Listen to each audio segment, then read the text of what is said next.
Okay, thank you for joining me today. I'm going to do a couple of quick videos talking about espresso machines.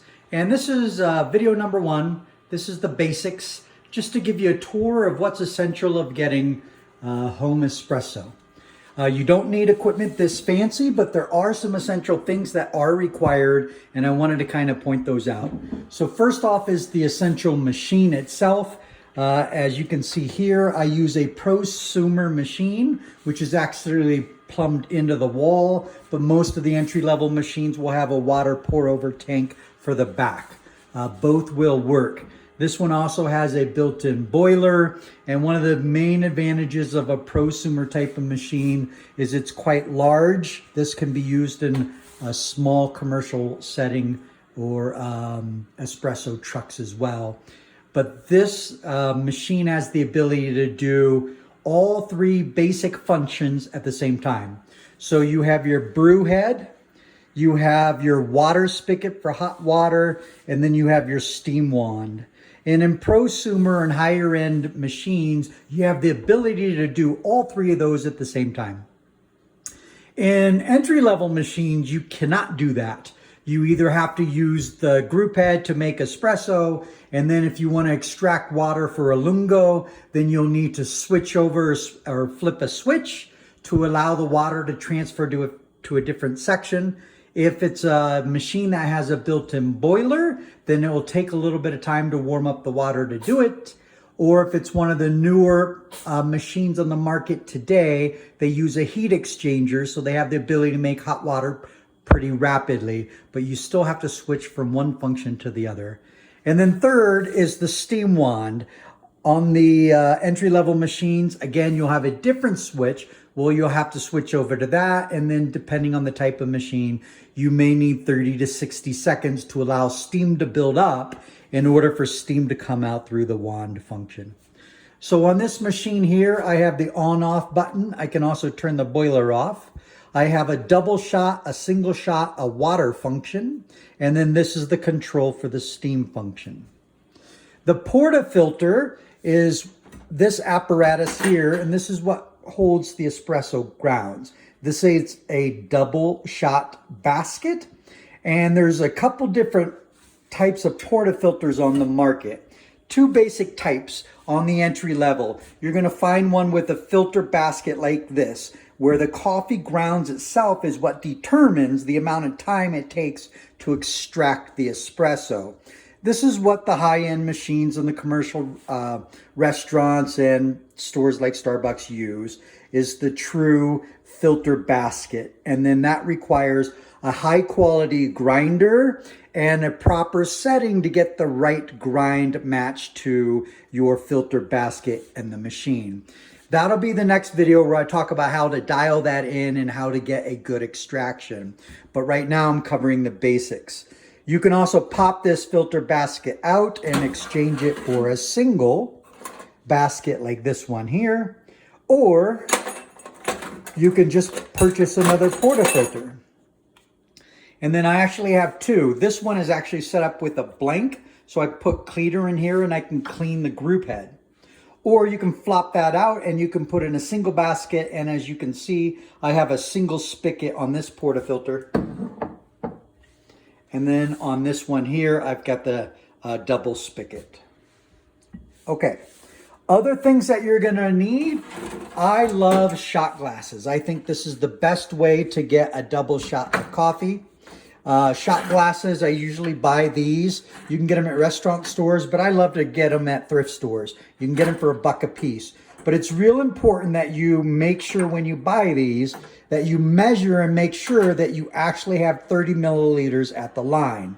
This is a high quality bar type shot glass, but as you can see, it's designed for 30 mLs. Same with this one here. And then what's interesting is some bars actually have cheater glasses.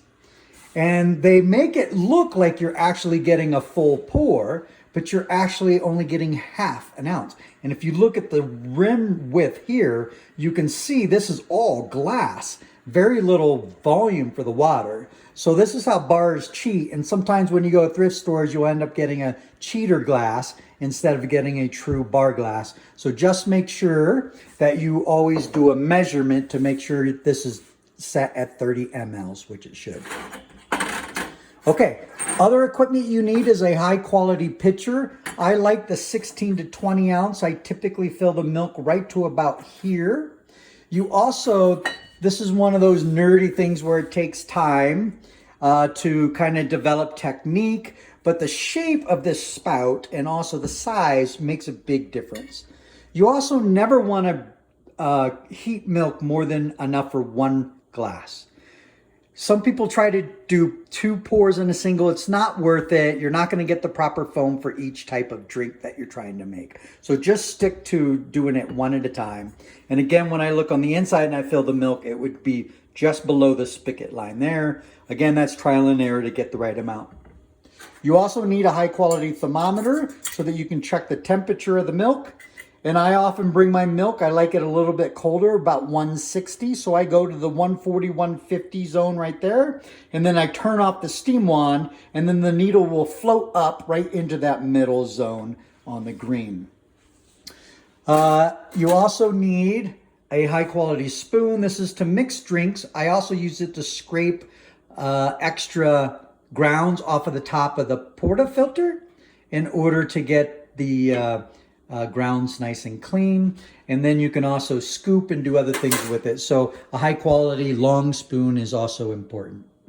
Okay, you also need a waste bin of some sort. There's a bunch of these dump baskets on the market. When you get your grounds out and you go to empty them, you're gonna smack it down. The grounds are gonna come out. Makes the job nice and easy. Sometimes if you don't take the grounds out right away, it'll stick inside there. Another function of the spoon, I use the back end to scrape the grounds out and clean that basket. And then I can dump it into the bin. All right. Lastly, I want to turn my attention over to the tamper, which is located here. You need to get a tamper. They're not all the same. You need to make sure you get one that has the correct diameter for your portafilter. If it's not matched to fit that portafilter, then you're not going to get a proper tamp. That's important. Another function that, there's low-end ones that are plastic. This is a steel, and it's nice and heavy. It probably weighs about 6 or 7 ounces. Again, this weight helps compress the coffee and make a nice tamp. Using a tamper like this built into the grinder, I never use them. They just don't perform quite the same. Plus, you can't control the pressure that you put into the tamp.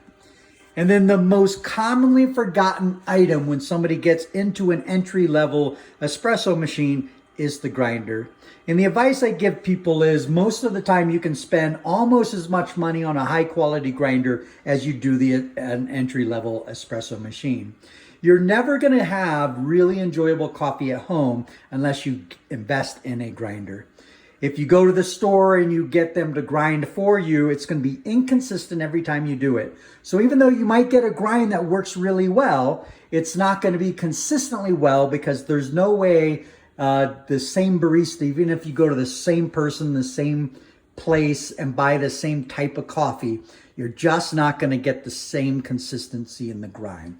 Plus, even if it is consistent, it's not necessarily designed to match your specific machine, which is what I'm going to teach you in the next video, is how to dial in and match your grind to your espresso machine.